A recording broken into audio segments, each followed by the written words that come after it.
খবরের শুরুতেই জানিয়ে দেব সংবাদ শিরোনাম। মধ্যপ্রাচ্যের যুদ্ধের আজ এবার রান্নাঘরেও, রান্নার গ্যাসের দাম আরও আগুন হবে। দুঃসময়ে পাশে বন্ধু রাষ্ট্র। ভারতে প্রায় 9.5 মিলিয়ন ব্যারেল তেল পাঠাতে প্রস্তুত রাশিয়া। 95 লক্ষ ব্যারেল রুশ তেল নিয়ে ভারতীয় জলসীমার অদূরে ঘুরছে নৌবহর। গন্তব্য বদলে দিল্লিমুখী হতে প্রস্তুত মস্কো। লাগাতার প্রাণহানির হুমকি, এবার ওয়াই+ ক্যাটাগরি নিরাপত্তা পেলেন হুমায়ুন কবির। সিও দপ্তরে সেলিম নওসাদ হুমায়ুন, অলিখিত জোট। প্রশ্ন শুনে মুচকি হাসি ভরতপুরের বিধায়কের। 31শে মার্চের ডেডলাইন, সুপ্রিম কোর্টের নির্দেশে 10,400 কোটির খাড়া নবান্নের ঘাড়ে। কি করবেন মমতা? কোচবিহারে বিজেপির পরিবর্তন যাত্রার রথ ভাঙচুর, তৃণমূলের বিরুদ্ধে বিক্ষোভ কর্মী সমর্থকদের। তৃণমূলের অন্যতম সহ প্রতিষ্ঠাতা ও বর্ষিয়ান নেতার সঙ্গে মমতার এই আচরণের নিন্দা করলেন শুভেন্দু। নব্য শিবিরের পছন্দকে গুরুত্ব নয়, আদি নেতা রাহুল সিনহাকে রাজ্যসভায় পাঠানোয় হতাশ বিজেপির দলবদলুরা। মুসলিমরা এবার জোড়া পায়, বীরভূমে মাননীয়াকে একই বললেন হুমায়ুন কবির। বিজেপির টার্গেট মিলিয়েই কি বাদ গেল 64 লক্ষের নাম? কমিশনের নিরপেক্ষতা নিয়ে বিস্ফোরক অভিষেক। ওত পেতে বসেছিল মার্কিন ডুবোজাহাজ, ভারতের জলসীমা ছেড়ে বেরোতেই হামলা ইরানি যুদ্ধজাহাজে। যুদ্ধের আবহে কমছে সোনার দাম, হাসি ফুটছে সাধারণের মুখে। কত কমবে? দুবাইতে একই ভয়ঙ্কর কাণ্ড ঘটিয়েছে ইরান, ভয়াবহ দাবি করল তেহরান। যুদ্ধ শুরু ওদের, শেষ করব আমরা। দিল্লির বুক থেকে আমেরিকাকে চূড়ান্ত হুঁশিয়ারি ইরানি রাষ্ট্রদূতের। এবার কি ভারতে হামলা চালাবে ইরান? দিল্লির ইসরায়েলি দূতাবাসে হামলার হুঁশিয়ারি। যুবসাথী প্রকল্পের টাকা কি ঢুকবে অ্যাকাউন্টে? 84 লক্ষ আবেদনকারীর জন্য জারি হলো নবান্নের জরুরি নির্দেশিকা। ধর্মতলার মেট্রো চ্যানেলে শুক্রবার ধর্নায় বসছেন মমতা বন্দ্যোপাধ্যায়, জোর কদমে প্রস্তুতি। দোহায় ফের বিস্ফোরণ, কাতারকে লক্ষ্য করে ইরানের হামলার অভিযোগ। ভোটার তালিকা থেকে নাম বাদ দেওয়ার অভিযোগে বর্ধমান আরামবাগ সড়ক অবরোধ বামেদের। বিচারাধীন 60 লক্ষের মধ্যে নিষ্পত্তি 4 লক্ষ, রবিবারই রাজ্যের 4 সদস্যের প্রতিনিধি দল। বিচারপতি থেকে শিল্পপতি কেউই ছাড় পাচ্ছেন না, তৃণমূলকে আগুনে আক্রমণ শ্রমিকের। 26-এর ভোটে বিজেপির আরও খারাপ পরিণতি হবে, মোদি দ্রৌপদী মুর্মুর পদ নিয়ে বিস্ফোরক অভিষেক। প্রাণনাশের হুমকির অভিযোগের মাঝেই বড় সিদ্ধান্ত, ওয়াই+ নিরাপত্তা পেলেন বিধায়ক হুমায়ুন কবির। ভোটার তালিকা নিয়ে বিতর্ক, অনির্দিষ্টকালের অবস্থান বিক্ষোভে কংগ্রেস। ভর দুপুরে শেওড়াফুলি স্টেশনে আগুন, নিয়ন্ত্রণ হারিয়ে ট্রাক্টর দুর্ঘটনা, প্রাণ গেল 26 বছরের যুবকের। এসআইআর বিতর্কে বড় পদক্ষেপ, সুপ্রিম কোর্টের দ্বারস্থ হচ্ছেন অধীর। লাইনে দাঁড়িয়েও মিলল না জ্বালানি, পেট্রোল ডিজেল পেতে হাহাকার। এতক্ষণ শুনছিলেন সংবাদ শিরোনাম, এখন আসছি বিস্তারিত খবরে। তার আগে ছোট্ট একটা অনুরোধ, চ্যানেলে নতুন হয়ে থাকলে চ্যানেলটি সাবস্ক্রাইব করবেন। মধ্যপ্রাচ্যের ক্রমবর্ধমান যুদ্ধ শীঘ্রই ভারতীয় রান্নাঘরেও ছড়িয়ে পড়তে পারে। হরমুজ প্রণালী দিয়ে ট্যাঙ্কার চলাচল বন্ধ থাকলে রান্নার গ্যাস সরবরাহে প্রভাব পড়তে পারে। এই সংকীর্ণ জলপথ দিয়ে ভারতের জ্বালানি আমদানির একটি বড় অংশ আসে। তার মধ্যে রয়েছে লিকুইড পেট্রোলিয়াম গ্যাস বা এলপিজি, যা ঘরে ঘরে সিলিন্ডারে সরবরাহ করা হয়। অপরিশোধিত তেল এবং তরল প্রাকৃতিক গ্যাসের তুলনায় এলপিজি সরবরাহের ক্ষেত্রে ভারতের হাতে বেশি অপশন নেই। ভারত তার এলপিজি চাহিদার প্রায় 80% থেকে 85% আমদানি করে, যার বেশিরভাগই উপসাগরীয় দেশগুলির কাছ থেকে আসে। প্রায় সবটাই হরমুজ প্রণালী দিয়ে আসে। ভারত প্রচুর পরিমাণে অশোধিত তেল মজুত করে, তবে সেই পরিমাণে এলপিজি মজুত করে না, যার ফলে ভারতের জন্য সমস্যা সত্যিই চিন্তার। এলপিজি সরবরাহের জন্য নতুন বিক্রেতা খুঁজে বের করার জন্য ভারতের কৌশলগত সুযোগ সীমিত, যদিও মার্কিন যুক্তরাষ্ট্র, রাশিয়া বা আর্জেন্টিনা থেকে অল্প কিছু ব্যবস্থা করা যেতে পারে, তবে সেটা ভারতের মতো বড় দেশের জন্য পর্যাপ্ত নয়। সরকারি কর্তারা বলছেন যে বর্তমানে মজুত থাকা এলপিজি 30 দিন চলতে পারে। মার্চ মাসে নতুন করে চালান না আসলে, একসঙ্গে অনেক রিফিল বুকিং হলে এই মজুত তার আগেই শেষ হয়ে যাবে। কারণ পরিস্থিতি বুঝে গ্রাহকরা অতিরিক্ত সিলিন্ডার সংগ্রহ করার চেষ্টা করছেন। কেপলারের তথ্য অনুসারে ভারত বিশ্বের দ্বিতীয় বৃহত্তম এলপিজি আমদানিকারক এবং এই ক্রয়ের 90%-রও বেশি মধ্যপ্রাচ্যের উপর নির্ভরশীল। হরমুজ প্রণালীর কাছে আটকে থাকা এবং মার্চ মাসে খালাসের জন্য নির্ধারিত নির্ধারিত এলপিজি জাহাজগুলি যদি কয়েকদিনের মধ্যে যাত্রা শুরু না করে তবে বিতরণ সমস্যা দ্রুত দেখা দিতে পারে। পশ্চিম এশিয়া জুড়ে চরম অস্থিরতা। ইরানের সঙ্গে টানা পঞ্চম দিন যুদ্ধ জারি রেখেছে আমেরিকা ও ইসরায়েলের যৌথ শক্তি, যার সরাসরি প্রভাব পড়েছে অপরিশোধিত তেল সরবরাহে। রাশিয়া ও চীন ছাড়া হরমুজ প্রণালী দিয়ে অন্য যে কোনো দেশের তেলবাহী জাহাজ চলাচল বন্ধ করে দিয়েছে ইরান। ফলে সমস্যায় পড়েছে ভারত। এই পরিস্থিতিতে ভারতের পাশে এসে দাঁড়ালো বন্ধু রাষ্ট্র রাশিয়া। ভারতের জলপথে 9.5 মিলিয়ন ব্যারেল অপরিশোধিত তেল পাঠাতে তৈরি রাশিয়া, যা সপ্তাহখানেকের মধ্যেই পৌঁছে যেতে পারে এদেশে। এ নিয়ে ওয়াকিবহাল ইন্ডাস্ট্রির সূত্র এমনই জানিয়েছে রয়টার্সকে। প্রসঙ্গত, তেল সরবরাহ ব্যবস্থা মুখ থুবড়ে পড়ায় ভারতে মাত্র 25 দিনের অপরিশোধিত তেলের যোগান রয়েছে বলে ওয়াকিবহাল মহলের দাবি, যার প্রভাব ভারতীয় অর্থনীতিতে পড়তে পারে বলে আশঙ্কা করা হচ্ছে। যুদ্ধের মধ্যে হরমুজ প্রণালী বন্ধ করে দিয়েছে ইরান। এই অবস্থায় উদ্বেগ বাড়ছে বিশ্বের তৃতীয় বৃহত্তম অপরিশোধিত তেলের আমদানিকারক দেশ ভারতের। যদিও কেন্দ্রীয় পেট্রোলিয়াম মন্ত্রী দাবি করেছেন বর্তমান পরিস্থিতির মোকাবিলা করার জন্য ভারতের হাতে পর্যাপ্ত শক্তি মজুত রয়েছে। আর এরই মধ্যে প্রশ্ন উঠছে, পশ্চিমবঙ্গ, কেরল সহ 5 রাজ্যের ভোটের মুখে কি তেলের দাম বাড়াবে কেন্দ্রীয় সরকার? চীন ও রাশিয়াকে ছাড় দেওয়া হলেও ভারতের তেলবাহী জাহাজগুলিকে কোনো ছাড় দেয়নি ইরান। আর এই অবস্থায় উদ্বেগ বাড়ছে ভারতের, কারণ বিশ্বের তৃতীয় বৃহত্তম অপরিশোধিত তেলের আমদানিকারক দেশ হল ভারত। হরমুজ প্রণালী দিয়েই ভারত প্রায় 40% অপরিশোধিত জ্বালানি তেল আমদানি করে। কিন্তু অশান্ত পশ্চিম এশিয়ায় এই জলপথ দিয়ে জাহাজ যাতায়াত দুরূহ হয়ে উঠেছে। দিল্লি চাইলে ওই তেলের গন্তব্য বদলে ভারতমুখী করে দিতে রাজি মস্কো। সূত্র মারফত এমনটাই জানাচ্ছে রয়টার্স। সূত্রের দাবি, তেমন পরিস্থিতিতে কয়েক সপ্তাহের মধ্যেই সেগুলি ভারতে পৌঁছে যেতে পারে। আমেরিকা ইরান যুদ্ধ পরিস্থিতিতে গোটা পশ্চিম এশিয়া জুড়ে অশান্তি ছড়িয়ে পড়েছে, যার প্রভাব পড়েছে ভারতের বাণিজ্যের জন্য অত্যন্ত গুরুত্বপূর্ণ জলপথ হরমুজ প্রণালীতেও। যুদ্ধ পরিস্থিতিতে ওই জলপথ অবরুদ্ধ করে রেখেছে ইরান। সেখান দিয়ে কোনো জাহাজ গেলেই তাতে আগুন ধরিয়ে দেওয়ার হুমকি দিয়েছে তারা। বুধবারও একটি জাহাজে হামলা হয়েছে হরমুজ প্রণালীতে।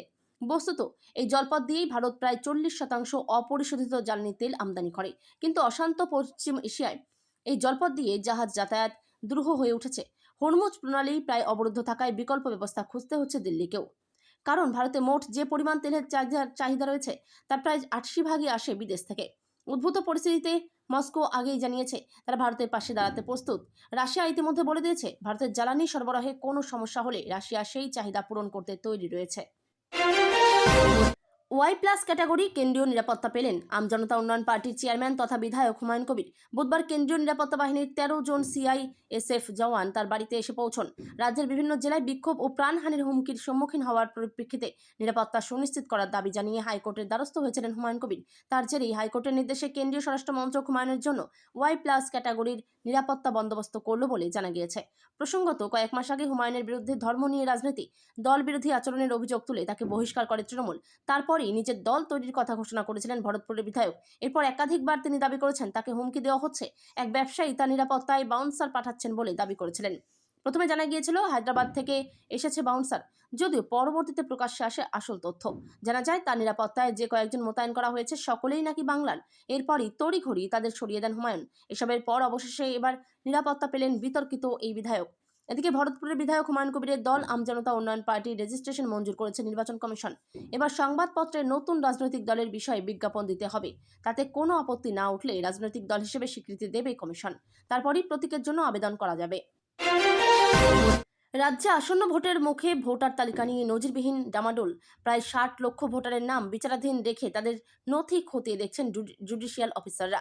আর এই বিপুল সংখ্যক ভোটারের নাম চূড়ান্ত তালিকা নিষ্পত্তি না হওয়া পর্যন্ত রাজ্যে কোনো ভোট করানো যাবে না। এই দাবিতেই বুধবার রাত থেকে রাজ্য নির্বাচন কমিশনের অফিসের সামনে ধর্নায় বসেছে সিপিএম। সেখানে রয়েছেন বামফ্রন্টের রাজ্য সম্পাদক মোহাম্মদ সেলিম ও মীনাক্ষী মুখোপাধ্যায় সহ অন্যান্য নেতারা। শুক্রবার এই ধর্নার পারদ চলেছে। আর এদিনই রাজ্যের সিও মনোজ আগরওয়ালের কাছে ডেপুটেশন জমা দিতে আসেন নওসাদ সিদ্দিকী। একইভাবে হুমায়ুন কবিরও এদিন সিওর কাছে সময় চেয়েছিলেন। তিনিও তার দলের কর্মী সমর্থকদের নিয়ে ডেপুটেশন জমা দেন মুখ্য নির্বাচনী আধিকারিকের কাছে। সিও দপ্তরের সামনে সেলিম, নওসাদ, হুমায়ুন অলিখিত জোট। প্রশ্ন শুনে মুচকি হাসি ভরতপুরের বিধায়ক হুমায়ুন কবিরের। দ্য ওয়ালকে উত্তরে হুমায়ুন বলেন, সেলিম, হুমায়ুন কবির এবং নওসাদ ভাইরা যখন এক জায়গায় হবে মমতা বন্দ্যোপাধ্যায় রাতের ঘুম ছুটে যাবে।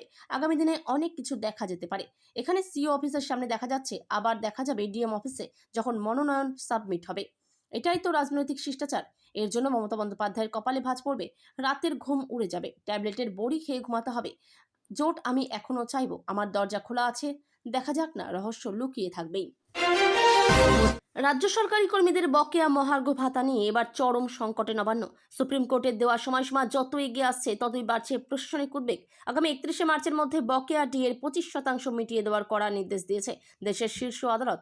আর এই নির্দেশ পালন করতে গেলে রাজ্যের কোষাগার থেকে এক ধাক্কায় খরচ হবে প্রায় 10,400 কোটি টাকা। আদালতের ঐতিহাসিক পর্যবেক্ষণ।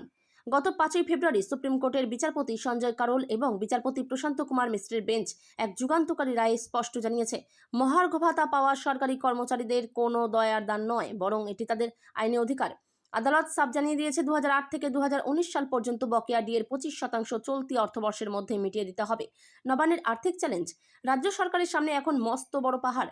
বকেয়া মেটানোর 10,400 কোটি টাকার পাশাপাশি বাজেটে ঘোষিত 4% ডিএ বৃদ্ধি এবং লক্ষ্মীর ভাণ্ডারের মতো প্রকল্পের খরচ মিলিয়ে সরকারের উপর অতিরিক্ত 22,700 কোটি টাকার বোঝা চেপেছে। এই বিপুল অর্থ কোথা থেকে আসবে তা নিয়ে নবান্নের অন্দরে দফায় দফায় বৈঠক চলছে। গাড়ির সামনের কাচ ভেঙে দেয়, এমনকি গাড়ি চালক সহ অন্যান্যদের মারধর করা হয় বলে অভিযোগ। গত রবিবার বিজেপির পরিবর্তন যাত্রার আনুষ্ঠানিক সূচনা হয়েছে। কোচবিহারে সেই কর্মসূচির রথ গাড়ি ভাঙচুরের অভিযোগ উঠল তৃণমূলের বিরুদ্ধে। বুধবার রাতে এই ঘটনাকে কেন্দ্র করে ব্যাপক চাঞ্চল্য ছড়ায় এলাকায়। বিজেপির অভিযোগ, বুধবার সন্ধ্যায় যখন তাদের পরিবর্তন যাত্রার রথ অন্যত্র রাখার জন্য নিয়ে যাওয়া হচ্ছিল, তখনই শহর থেকে কিছুটা দূরে মহিষবাথান এলাকায় পথ আটকে তৃণমূল আশ্রিত দুষ্কৃতীরা তাতে ভাঙচুর চালায়। গাড়ির সামনের কাচ ভেঙে দেয়, এমনকি গাড়ি চালক সহ অন্যান্যদের মারধর করা হয় বলে অভিযোগ। বিজেপির কোচবিহার দক্ষিণ বিধানসভা কেন্দ্রের বিধায়ক নিখিল রঞ্জন দে অভিযোগ করেন, তৃণমূলের গুন্ডা বাহিনীর সদস্য সায়নদেব গোস্বামীর নেতৃত্বে দুষ্কৃতীরা রথে হামলা চালায়।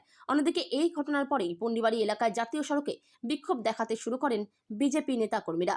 সেই কর্মসূচিতে নেতৃত্ব দেন কোচবিহার উত্তর বিধানসভার বিধায়ক সুকুমার রায়। তৃণমূল কংগ্রেসের রাজ্যসভায় প্রার্থী করেছে মেনকা গুরুস্বামী, রাজীব কুমার, কোয়েল মল্লিক ও বাবুল সুপ্রিয়কে। তাদের কারোরই তৃণমূলের রাজনীতির সঙ্গে প্রত্যক্ষ যোগ ছিল না, অথচ তৃণমূলের অন্যতম সহ প্রতিষ্ঠাতা দলের পর্ষিয়ার নেতা সুব্রত বক্সিকে এবার প্রার্থী করেননি মমতা ব্যানার্জি। যা নিয়ে নিন্দায় সরব হয়েছেন বিরোধী দলনেতা শুভেন্দু অধিকারী। তিনি মমতা ব্যানার্জির সম্পর্কে বলেন, সব রাজনৈতিক লোককে তিনি বানপ্রস্থে পাঠিয়ে দিয়ে সুব্রত বক্সির মতো ওনার যুব কংগ্রেসের সময় থেকে রয়েছেন। উনি হাঁটতে পারেন, চলতে পারেন, এখনো পর্যন্ত জেলার সংগঠন দেখেন। তিনি বলেন, এখন জিজ্ঞাসা করতে গেলে হয়তো বক্সিরা বলবেন যে তিনি নিজে থেকে না বলেছেন। শুভেন্দু বলেন, আমাদের কষ্ট হচ্ছে, যারা তৃণমূল কংগ্রেসরা তৈরি করেছিল সেই নেতাকে আজকে অবসরে পাঠানো হচ্ছে। বাবুল সুপ্রিয়, কোয়েল মল্লিক, মেনকা গুরুস্বামী আর রাজীব কুমারের মতো কুখ্যাত একজন আইপিএসকে জায়গা করে দেওয়ার জন্য মেনকা গুরুস্বামী ও রাজীব কুমারকে কৃতজ্ঞতা স্বরূপ প্রার্থী করেছেন মমতা ব্যানার্জি। সারদার ইলেকট্রনিক্স ডিভাইস নষ্ট করার জন্য রাজীব কুমারকে পুরস্কার দিয়েছেন, আর বিনীত গোয়েলকে আরজিকর কেসে বাঁচিয়ে দেওয়ার জন্য মেনকা গুরুস্বামীকে গিফট দিয়েছেন। আর সুব্রত বক্সিকে আজকে বাধ্যতামূলক অবসরে পাঠানো হচ্ছে। এই গোটা বিষয়টি বাংলার রাজনীতিতে অত্যন্ত পীড়াদায়ক বলেও উল্লেখ করেন শুভেন্দু। দলের আদি শিবিরকে সন্তুষ্ট রাখতেই দীর্ঘদিনের সৈনিক রাহুল সিনহাকে রাজ্যসভায় পাঠালো বিজেপির কেন্দ্রীয় নেতৃত্ব। পাশাপাশি শ্রমিক ভট্টাচার্যের দাবিকে গুরুত্ব দিল দিল্লি, কারণ একমাত্র শ্রমিকই রাজ্যসভার প্রার্থী হিসেবে তার প্রথম পছন্দের নাম যে রাহুল সিনহা তা দিল্লিকে জানিয়ে দিয়েছিলেন। দলের পুরনো নেতা হিসেবে রাহুলকে সম্মান দেওয়া উচিত বলেই সওয়াল করেছিলেন শ্রমিক। দলের আদি নেতা রাহুলকে রাজ্যসভায় পাঠানোর সিদ্ধান্ত দিল্লি নেওয়ায় হতাশ বঙ্গ বিজেপির দল বদলুরা, কারণ নব্য তথা দল বদলুদের তরফেও পছন্দের কয়েকটি নাম পাঠানো হয়েছিল দিল্লির কাছে। সেই তালিকায় উত্তরবঙ্গের এক বিজেপি নেতাও ছিলেন, তা অবশ্য গ্রহণ করেনি দিল্লি। দলের আদি শিবিরকে সন্তুষ্ট রাখতেই দীর্ঘদিনের সৈনিক রাহুল সিনহাকে রাজ্যসভায় পাঠালো বিজেপির কেন্দ্রীয় নেতৃত্ব। পাশাপাশি শ্রমিক ভট্টাচার্যের দাবিকেও গুরুত্ব দিল দিল্লি, কারণ একমাত্র শ্রমিকই রাজ্যসভার প্রার্থী হিসেবে তার প্রথম পছন্দের নাম যে রাহুল সিনহা তা দিল্লিকে জানিয়ে দিয়েছিল। দলের পুরনো নেতা হিসেবে রাহুলকে সম্মান দেওয়া উচিত বলে সওয়াল করেছিলেন শ্রমিক। দলের আদি নেতা রাহুলকে রাজ্যসভায় পাঠানোর সিদ্ধান্ত দিল্লি নেওয়ায় হতাশ বঙ্গ বিজেপির দল বদলুরা। শুধু তাই নয়, এবার নিজেদের পছন্দের কাউকে রাজ্যসভায় নিয়ে যাওয়ার সিদ্ধান্ত থেকেও বিরত থেকেছে দিল্লি, কারণ দিল্লির পছন্দের থাকা অনন্ত মহারাজকে রাজ্যসভায় পাঠিয়ে এখন চরম অস্বস্তিতে বিজেপি নেতৃত্ব।